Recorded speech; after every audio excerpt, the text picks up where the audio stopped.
پلتے نہیں ہیں وہاں ٹیں ٹیں وہاں سے پی پی. تو بھائی کوئی بات نہیں, ہم گھر میں آیا رکھ لیتے ہیں تنخواہ پہ.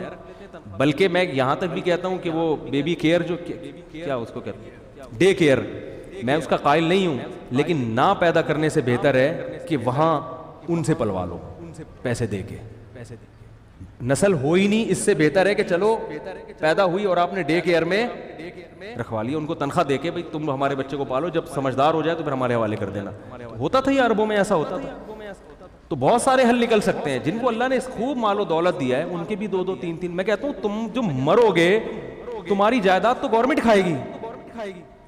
انسان چاہتا ہے کہ تبھی شریعت نے اولاد کا حصہ زیادہ رکھا ہے. انسان چاہتا ہے میرا سارا مال کون کھائے, میری اولاد کھائے. اور بچے خوش بھی ہوتے ہیں ہمارے باپ نے ہمارے لیے اتنا چھوڑا. تو مالدار لوگ, ارب پتی لوگ, ایسے ایسے لوگ میرے پاس آتے ہیں 3 کروڑ روپے ماہانہ. ایک صاحب آئے, ایک یعنی میں اس لیے نہیں بتا رہا کہ گورنمنٹ نے پیچھے پڑ جائے, کتنی آمدن تھی ان کی, ٹیکس بھی دیتے ہیں وہ, کروڑوں روپے ارننگ ہے. ایسا تاجر ہے, بچے 2 ہیں 10 سال میں. تو یار یہ کروڑوں روپے ہیں, 2 بچے 3 بچے, تمہیں کیا مسئلہ ہے بھائی؟ کہہ رہے بیگم ہی نہیں مانتی. میں نے کہا بیگم سے بولو بیگم بچے پیدا کر دو, میں پلوا لوں گا تنخواہ پہ کسی کو آیا رکھ کے. سمجھا یہ بات؟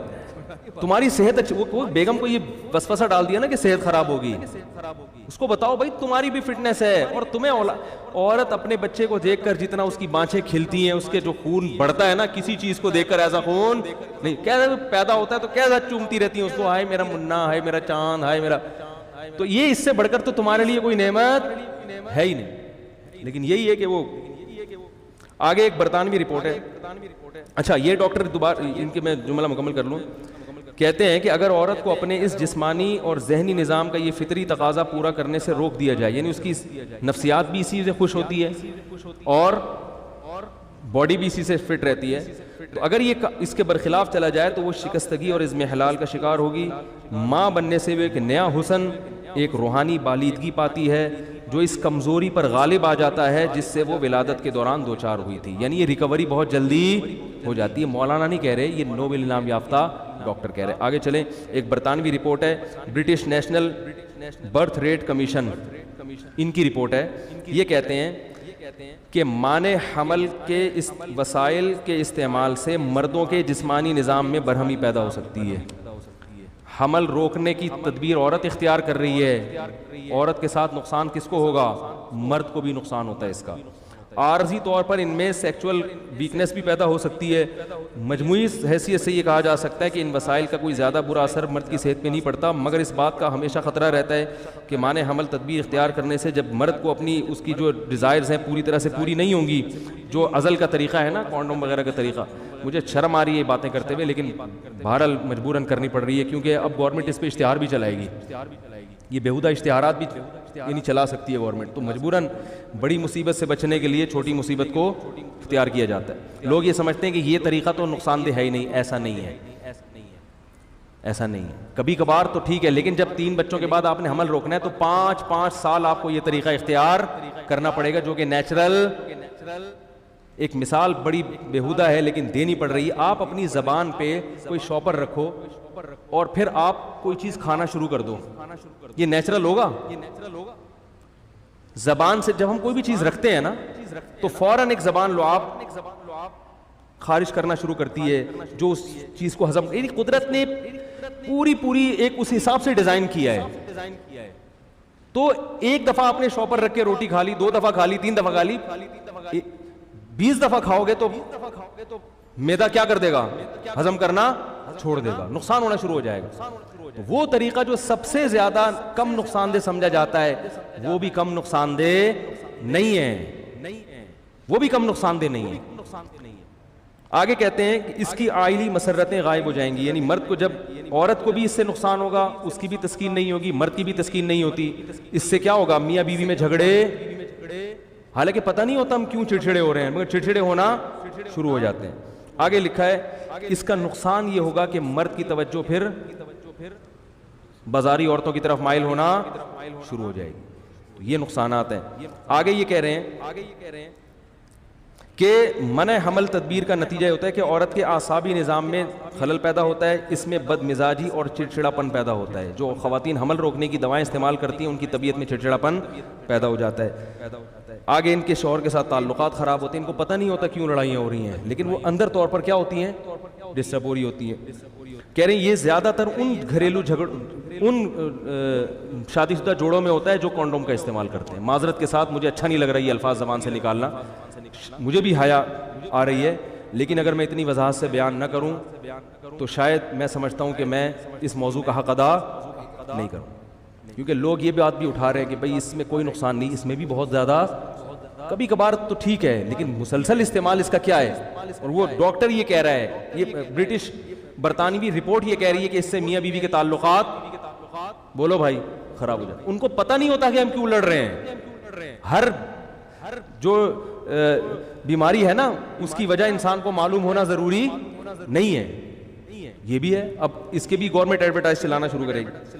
آگے ایک ڈاکٹر میری ہے، یہ بھی یو کے کی ڈاکٹر ہے، یہ کہتی ہیں کہ اسقاط کی وجہ سے بڑی تعداد میں ایسے اثرات مرتب ہوتے ہیں جو آئندہ ولادت کے امکانات کو بری طرح مجروح کر دیتے ہیں. بسا اوقات خاتون عورت حمل روکتی ہے کہ ہم اگلے 2 سال کے بعد پیدا کریں گے، 2 سال کے بعد پھر پیدا نہیں، اولاد سے محروم ہو جاتی ہیں.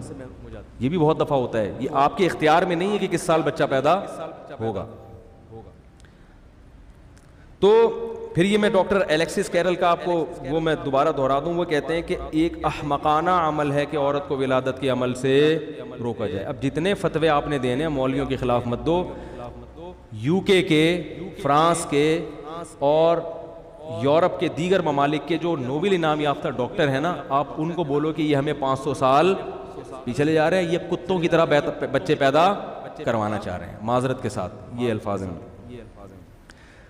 آگے ایک ڈاکٹر کی رپورٹ ہے کہ ضبط ولادت کی گولیاں خطرناک نتائج کے حامل ہیں. ان کے استعمال سے سر چکرانا اور دیگر اعصابی تکلیف ہی نہیں بلکہ کینسر جیسے موذی مرض کا یہ سبب ہے. بات آ رہی ہے سمجھ میں؟ یہ تو میں نے مختصر سے ڈاکٹروں کے حوالے دی، کچھ معتبر حکیموں کے بھی حوالے دے دوں. حکیموں کو آپ ہلکا مت سمجھو، صحیح حکیم ہوتے ہیں نا. عطائی آج کل تو مارکیٹ میں 2 نمبر زیادہ چل رہے ہیں. میں نے خود دیکھا ہے کہ بعض مریض ایسے تھے جو ڈاکٹروں آغا خان ہاسپٹل نے جواب دے دیا، حکیموں کی دوا کھا کے ان کو ایسے ایسے فنٹر حکیم پاکستان میں پڑے ہوئے ہیں، انڈیا پاکستان میں. تو یہ جو کہتے ہیں نا حکیم سارے 2 نمبر ہوتے ہیں، ایسا نہیں ہوتا. لیکن میں ان حکیموں کے نام نہیں بتاؤں گا کیونکہ میں ان کی پبلسٹی کے لیے یہاں نہیں بیٹھا. ایک حکیم تھے جن کو آغا خان ہاسپٹل نے کینسر کے مریض کو جو ہے نا لا علاج قرار دے دیا تھا. پنجاب میں ایک حکیم تھے، انہوں نے اس کا علاج کر کے دکھایا. الحمدللہ میں ایسے حکیم سے ملا ہوں، ایسے مریض سے ملا ہوں جس کو آغا خان ہاسپٹل نے مسترد کر دیا کہ ٹھیک نہیں ہو سکتا، اور بلوچستان میں ایک پسماندہ علاقے میں ایک حکیم تھا، انہوں نے اس کا علاج کر دیا. تو پھر بھی بتا دوں، حکیم کے پاس جانے سے پہلے 100 دفعہ قل ہو اللہ احد پڑھ لیں، کیونکہ حکیموں کا کوئی بھروسہ نہیں ہوتا، کچھ بھی لگا سکتا ہے. وہ صحیح حکیم کو تلاش کرنا بڑا مشکل کام ہے، ہوتے ہیں بہرحال. اور میں نے ایک سرجن کو، آرمی کے سرجن کو دیکھا حکیم کی معجون کھاتے ہوئے، کہہ رہے یار کسی سے ٹھیک نہیں ہو رہا اس کمبخت کی دوا سے، میں خود ٹھیک ہونا شروع ہو گیا ہوں. کمبخت تو میں خود اپنی طرف سے کہہ رہا ہوں. تو آپ کو معلوم ہے کہ ہمارے ملک میں چند بڑے حکیم پیدا ہوئے جو واقعی بڑے خاندانی حکیم تھے، جن میں ایک حکیم محمد سعید بھی تھے. حکیم محمد سعید نے یہ مضمون شائع کیا ہے ہمدرد میں جولائی 1985 میں. اس میں یہ انہوں نے پوری ایک عورت کی ہسٹری بیان کی کہ اس کی صحت بگڑتی جا رہی تھی، جس کا میں خلاصہ بیان کر رہا ہوں. بالآخر ہم نے اس سے کہا کہ اولاد کی ولادت پہ آ جاؤ، بچے پیدا کرنا شروع کر دو. اس عورت نے ان کو خط لکھا کہ میری تمام بیماری الحمدللہ ختم ہو گئی. یہ پورا انہوں نے خط اس عورت کا شائع کیا اس اخبار میں. آگے وہ یہ لکھتے ہیں کہ ضبط ولادت کی گولیاں استعمال کرنے والی خواتین فالج کا بھی شکار ہو جاتی ہیں. ہمارے ہاں تو فری میں بانٹی جا رہی ہیں یہ دوائیں. فالج ہو جاتا ہے عورتوں کو ان دواؤں کے استعمال سے. یہ کینیڈا کی رپورٹ ہے. اچھا، کینیڈا کے ایک ممتاز ماہر امراض اعصاب کے مطابق اس نے اب تک جو مشاہدات کی ان کی روشنی میں کہا جا سکتا ہے کہ ضبط ولادت کی گولیاں جب سے استعمال ہونے لگی ہیں خواتین پر فالج کے حملوں کا سلسلہ تیز ہو گیا ہے. ان کے مطابق کہتے ہیں جو ہم نے کینیڈا میں اونٹاریو کے علاقے میں جو مشاہدات کیے ہیں، ان کے مطابق 1967 اور 68 کے دوران ان گولیوں کو عوام میں متعارف کرانے کے بعد انہیں استعمال کرانے والے 57% عورتوں کو فالج ہوا ہے. 57% عورتیں کس میں مبتلا ہوئی ہیں؟ فالج میں مبتلا ہوئی ہیں ان گولیوں کے استعمال سے. اسی طرح آگے انہوں نے پوری رپورٹ پیش کی ہے, میرا خیال ہے اس کی ضرورت نہیں ہے کہ یہ. اچھا یہ بھی ایک بات بتاؤں, یہ بی بی سی پہ میں نے خود پڑھی ہے رپورٹ, بی بی سی نومبر 24, اس میں یہ بی بی سی کے پیج پہ خبر شائع ہوئی ہے کہ جو عورتیں حمل گراتی ہیں ان میں جو آن دا ریکارڈ ہیں, جو بچہ ضائع کرا دیتی ہیں نا, ان میں ہر سال انڈیا پاکستان جیسے ملکوں کی بات ہو رہی ہے 68,000 خواتین موت کے منہ میں چلی جاتی ہیں. نہیں یاری بات سمجھ میں, اتنی خواتین بچے کی ولادت سے ہلاک نہیں ہوتی جتنے بچے حمل ضائع کرانے سے ہلاک. یہ تو آن دا ریکارڈ ہے, باقی گاؤں دیہاتوں میں کیا ہو رہا ہے, کتنی عورتیں حمل گرانے سے مر رہی ہیں, اس کا تو کسی کو پتا ہے ہی نہیں. زمانہ ڈھل